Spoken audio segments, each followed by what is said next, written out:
આજે ચૈત્ર સુદ 9 એટલે કે ભગવાન શ્રી રામનો જન્મદિવસ છે. આપણે ભગવાન શ્રી રામ, સીતા માતાજી, લક્ષ્મણજી અને હનુમાનજીને વંદન કરીએ છીએ. આજે આપણે ધનવાન અને નિર્ધન લોકોની જીવનશૈલી વિશે થોડી વાત કરીએ.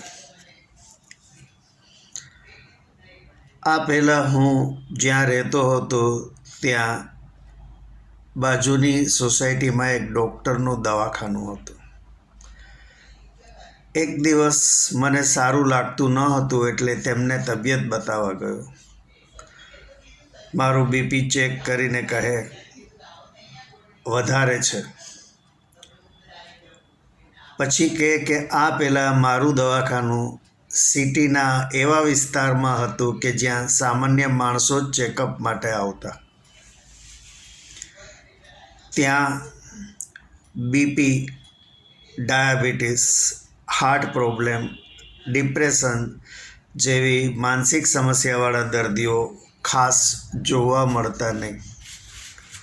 પરંતુ અહીંયા તો તમારી સોસાયટીમાં રહેતા મેનેજરો, બિઝનેસમેન વગેરે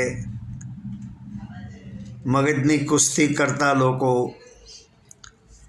બીપી, સુગર, હાર્ટ પ્રોબ્લેમ, ડિપ્રેશનવાળા વ્યાપક દર્દીઓ જોવા મળે છે. કદાચ આ પૈસા પાછળની દોડની સાઈડ ઇફેક્ટ હશે. કોરોનાની મહામારી વખતે ધનવાન લોકો ઘરનો ખૂણો પકડીને બેસી ગયા હતા, જ્યારે ડોમેસ્ટિક એલપીજીની ડિલિવરી કરતા ડિલિવરી મેન પોતાના ખભે ભરેલો ગેસ સિલિન્ડર ઊંચકી 3 માળના દાદર ચડી હોમ ડિલિવરી કરતા.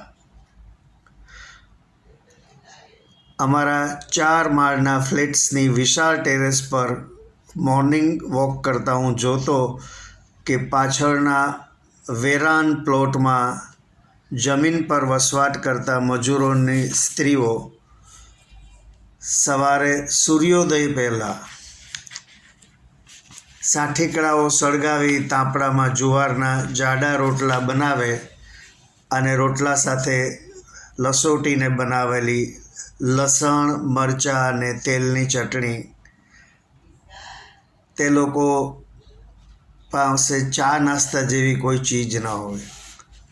બાળકો અને વૃદ્ધો સહિત બધા જ જુવારના રોટલા અને લસણ મરચાંની તીખી ચટણીનું વાળું કરી કામે લાગી જાય. તે મજૂર 25થી 30 કિલો વજન ઊંચકીને 4 માળના દાદર ચડી જાય અને જેણે ખૂબ જ પૌષ્ટિક ગણાતા ragi, oat, broccoli, mushroom, yogurt, almond, cashew nut, eggs વગેરેનો નાસ્તો કરનાર ને કહો કે 5 કિલો વજન ઊંચકીને 4 માળ ચડવાનું છે તો તેને હાંફ ચડી જશે. અહીંયા નવા રહેઠાણમાં મારી બાલ્કનીમાંથી હું હંમેશા જોતો કે સામે એક વેરાન જગ્યામાં શહેરની બહારના વિસ્તારમાં જ્યાં આસપાસમાં ખૂબ ઘાસ ઉગેલું છે અને જેમાં જીવજંતુ, સાપ, મચ્છર વગેરેનો ભય હોય છે, તેમાં થોડો વિસ્તાર સાફ કરીને કોઈ ગરીબ માણસ સિરેમિકના પોટ્સ વેચવાનો ધંધો કરતો હતો. થોડું વેચાણ વધતાં તેણે નર્સરીના પ્લાન્ટ્સ, એટ્રેક્ટિવ પોટ્સ વગેરે ખરીદી લાવી ધંધાનો વિસ્તાર કરવા માંડ્યો. આખો દિવસ 40 ડિગ્રીની ગરમીમાં નાનકડા શેડ નીચે પડ્યા રહેવાનું અને રાત્રે પણ સ્ટ્રીટ લાઇટના પ્રકાશમાં ત્યાં જ સૂઈ જવાનું તેનું જીવન હતું. ધંધામાં વૃદ્ધિ જણાતા તેણે ઇન્વેસ્ટમેન્ટ વધાર્યું. ચોમાસામાં શું પરિસ્થિતિ થશે તેની કલ્પના જ ન થઈ શકે. બીમારીને તો કોઈ અવકાશ જ ન હોય. આવી મહેનતભરી કપરી જિંદગી ગુજારતા ગરીબના જીવનમાં એક સવાર એવી પડી કે મ્યુનિસિપલ કોર્પોરેશનવાળાએ આવી બધું જ ખાલી કરવાનો હુકમ કર્યો. અલબત્ત તે લોકોએ તો તેમની ફરજ બજાવી.